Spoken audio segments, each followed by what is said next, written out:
네, 여러분 안녕하세요. 히키남입니다. 네, 지금 오랜만에 이렇게 낮에 작업을 하는데요. 원래 오늘 새벽에 하려고 했어요. 근데 피치 못할 사정이 생겨서 잠시 새벽에 밖에 뛰어나갔었습니다. 일 끝내고 제가 늦은 식사를 했더니 얼굴도 많이 부었네요. 다들 여름 잘 보내고 계시죠? 제가 계속 시험 기간이다 뭐다 해서 바빠서 제가 등록해 놓은 헬스장을 못 갔었는데 한 20일 못 갔나요? 갔더니 이제 직원분들이 저도 못 알아보시고 이렇게 신원조회를 하시더라고요. 정말 이렇게 나태함에 반성해 봅니다. 네, 부지런해지기 위해서 이렇게 오디오북 녹음 시작했습니다. 네, 이번 시간도 저번과 이어서 입술이 삐뚤어진 사나이 3부 읽어드리겠습니다. 듣고 마음에 드셨다면 구독과 좋아요 버튼, 하고 싶으신 말씀은 댓글로 부탁드릴게요. 그럼 시작하겠습니다. 이봐 홈즈, 호주머니 속에 엄청난 동전들은 어떻게 된 걸까? 그건 부운이 구걸해서 모은 돈이지. 그래? 그렇다면 부운은 애써서 모은 돈을 왜 센트클라의 저고리에다 넣었지? 문제는 바로 그 점이야. 부운은 그 동전에 대해선 모른다고 딱 잡아떼었어. 구걸한 돈을 아무도 모르는 곳에 숨겨두었는데 누군가 모조리 훔쳐가 버렸다는 거야. 이거 참 골치 아픈 거지로구만. 그래, 결국 경찰은 손을 들고 말았어. 부우는 오래전부터 거지 노릇을 하고 있었지만 나쁜 짓을 저지른 적은 한 번도 없었기 때문이야. 그렇다면 이 사건을 해결하려면 처음부터 다시 생각해보는 수밖에 없겠군. 그래서 나로선 아평굴에 몰래 숨어 들어가 조사해보는 수밖에 없었지. 도대체 센트클레어는 왜 그 아평굴에 있었을까? 거기서 무엇을 하고 있었을까? 그는 과연 살해되었을까? 거지 부우는 이 사건과 어떤 관계가 있을까 하는 것들을 조사하려고 말이야. 그래서 그중 한 가지라도 알아냈어? 아니야, 전혀. 홈즈는 길게 한숨을 내쉬었습니다. 마차는 리시의 별장지대로 접어들고 있었습니다. 저기 불빛 보이지? 저게 센트클레어의 저택이야. 그런데 이거 참 부인을 대하기가 좀 난처한걸. 반가운 소식을 갖고 오지 못했으니. 홈즈는 센트클레어의 집 앞에 조용히 마차를 세웠습니다. 그러자 현관문이 활짝 열리며 센트클레어 부인이 모습을 드러냈습니다. 어서 오세요, 홈즈씨. 무슨 단서라도 잡으셨어요? 실망시켜드려서 매우 죄송합니다. 아직까지 아무런 단서도 잡지 못하고 있습니다. 예. 홈즈의 말에 무척 실망한 듯 부인은 어깨를 축 늘어뜨리고 고개를 숙였습니다. 부인, 그 대신 아주 믿음직스러운 친구를 데리고 왔습니다. 왓슨이란 의사인데 여러 번 저와 같이 사건을 해결한 친구죠. 이번에도 많은 도움이 될 겁니다. 정말 잘 오셨습니다, 왓슨씨. 하며 부인은 왓슨에게 악수를 청했지만 얼굴 표정이 밝아지진 않았습니다. 왓슨은 부인이 매우 측은하게 느껴졌습니다. 불안과 공포와 슬픔에 젖어있는 센트클레어 집안을 위해서 어떻게 해서든지 이 기묘한 사건을 해결해 주고 싶어졌습니다. 평화롭고 행복한 이 가정이 수수께끼 같은 사건에 휘말려 괴로움을 당한다고 생각하니 왓슨은 자기도 모르게 주먹이 불끈 쥐어졌습니다. 친절한 센트클레어 부인은 밤참을 마련해 주었습니다. 홈즈와 왓슨은 몹시 배가 고팠으므로 맛있게 먹었지만 풀이 죽어있는 부인을 보니 목이 메었습니다. 부인, 홈즈가 오늘 좋은 소식을 가져오진 못했지만 그렇다고 나쁜 소식을 가져온 것도 아닙니다. 아직 희망은 있습니다. 왓슨이 이렇게 말하자 부인은 스스로를 안심시키려는 듯이 고개를 끄덕였습니다. 네, 정말 그렇군요. 나쁜 소식이 없다는 것으로 그런대로 위안이 됐어요. 홈즈 씨에게는 너무 무리한 부탁을 드려서 죄송하군요. 하지만 전 홈즈 씨가 힘이 되어주시는 것만으로도 정말 마음이 든든해요. 간단한 사건이지만 아직 이렇다 할 단서가 잡히지 않아 어디서부터 손을 대어야 할지 모르겠습니다. 하고 홈즈는 천천히 홍차를 마셨습니다. 홈즈 씨, 분명히 말씀드리지만 전 무슨 일이 일어난다 해도 이젠 절대로 당황하지 않겠어요. 설령 남편의 신상에 최악의 상태가 일어났다 해도 말이에요. 그러니 제가 묻는 말에 사실대로 대답해 주세요. 네, 좋습니다. 뭐든지 물어보십시오. 홈즈 씨, 당신은 제 남편이 아직 살아있다고 생각하세요? 솔직하게 말씀해 주세요. 그건 현재로서는 아직... 홈즈도 이 질문엔 매우 난처한 듯이 입속으로 우물쭈물하고 말았습니다. 숨기지 말고 이야기해 주세요. 알겠습니다. 그러면 저의 진심을 말씀드리겠습니다. 홈즈는 부인의 눈을 똑바로 쳐다보며 말을 이었습니다. 지금으로선 센트 클레어 씨가 살아있다는 확실한 증거가 없습니다. 그러자 부인의 창백한 얼굴은 더욱 파랗게 변했습니다. 그렇다면 홈즈 씨는 그이가 죽었다고 생각하시는군요. 그때 왓슨은 재빨리 말을 받았습니다. 아니 부인, 홈즈의 말은 센트 클레어 씨가 살아있다는 증거도 없지만 죽었다는 증거도 없다는 뜻입니다. 왓슨 씨, 저에게 위로의 말씀을 하지 않으셔도 돼요. 홈즈 씨? 그럼 그이는 살해당한 걸까요? 부인은 뚫어지게 홈즈를 쳐다보며 물었습니다. 그것도 확실히는 알 수 없습니다. 좀 더 조사해 봐야겠습니다. 살해되었다면 언제쯤이었을까요? 월요일이겠지요.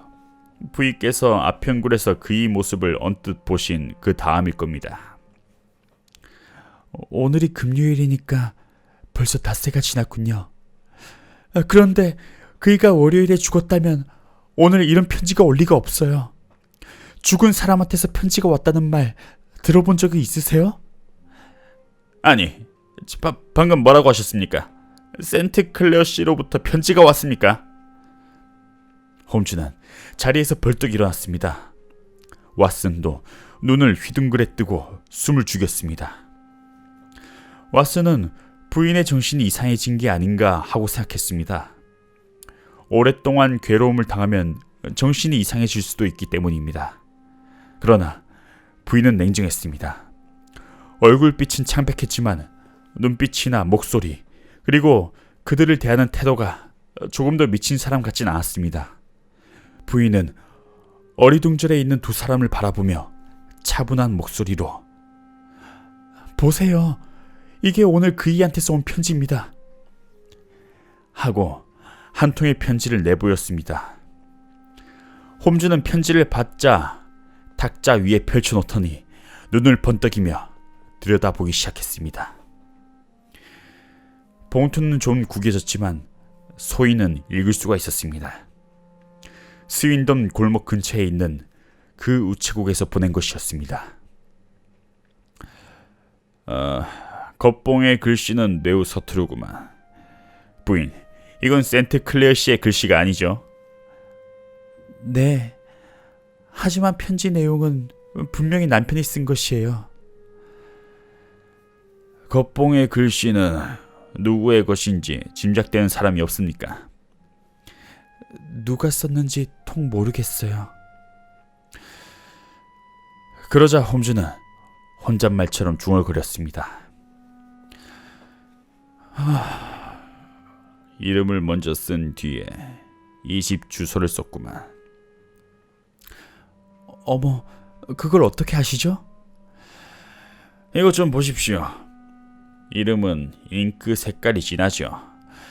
그런 다음에 저절로 잉크가 말랐기 때문입니다. 그런데 주소는 글씨가 희미하지요. 앞지를 사용했기 때문입니다. 이름과 주소를 단번에 쓰고 앞지로 눌렀다면 이름만 진하게 될 리가 없죠. 하지만 그런 것이 무슨 단서가 될까요? 되고 말고요. 아무리 사소한 것이라도 사건을 푸는데 중요한 실마리가 될 수 있습니다.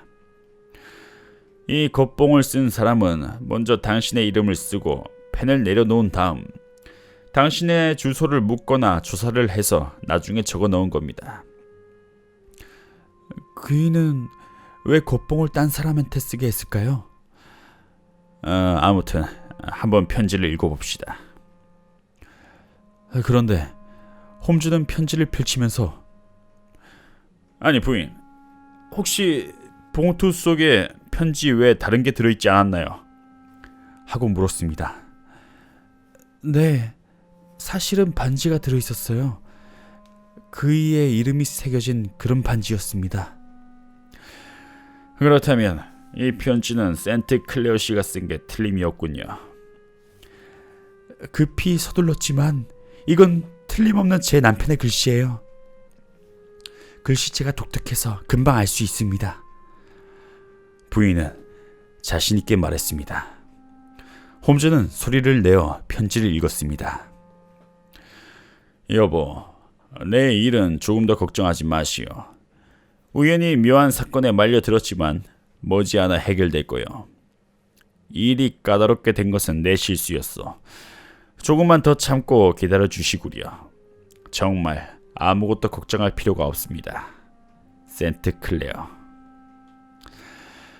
어떤 책의 겉장에 붙은 흰 종이를 뜯어서 쓴 모양이구만. 편지로 갈겨 쓴 걸 보니 아주 무척 서두른 것 같아. 그리고 편지를 우체통에 넣은 자는 엄지손가락이 더러워져 있구만. 담배를 질겅질겅 씹으면서 봉투에 풀칠을 한 자국도 있어. 이렇게 중얼거리던 홈즈는 부인을 향해 물었습니다.